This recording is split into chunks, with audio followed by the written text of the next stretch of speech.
Matthew Bates. What is the most jaw-dropping method for shoplifting that you have seen? I used to manage a 24-hour chain auto parts store. Yes, here in Chicago, one can buy auto parts at 3 a.m. if you really wanted to. One could do that every night of the month except one.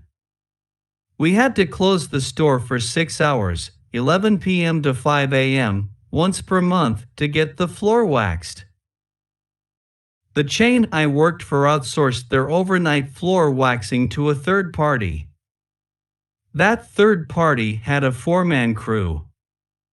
They'd usually show up an hour early and start moving all of the floor displays to the back of the store and doing the other prep work they could do while the store was still open.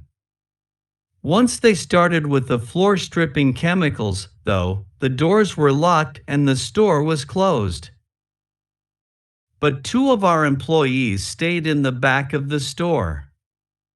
It was a huge store and there was plenty for them to do back there, like stocking the shelves, dusting, etc. Most of the parts we sold were stored in the back of the store. The back of the store was 4/5 of the entire building, the parts that are car specific, and you have to ask someone who works there which part you need, and let them get it for you.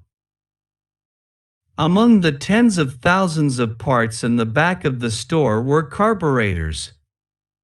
In the 3 years I worked there, I never once saw anyone buy one of those.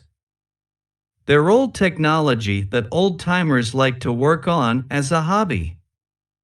The carburetors were in boxes and sold for about $500 each. Every now and then, we discover that one of the boxes was empty. We, of course, assumed it was internal theft, because we'd notice a customer walking to the back of the store, unboxing a carburetor, putting the box back nicely, and walking out with the merchandise. We did have security cameras in the back, but there were many blind spots for them. I didn't know it at the time, but the head store manager began checking the carburetor boxes every day, and, when one was missing, he checked who was working that day. He did this for several months before he saw the pattern. They were always missing the day after the floors got waxed. The floor waxing crew used a giant floor cleaning machine, like you might see at an airport. When really, a machine this size, which is what similar companies used at similar-sized stores, would have been more reasonable. One morning, as the floor guys were leaving, my boss met them at the door.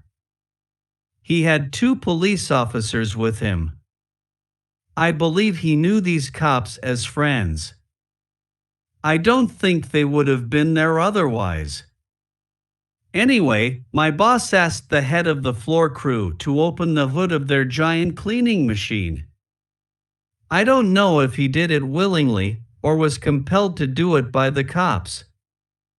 I was there, but I was in the store, doing the opening paperwork.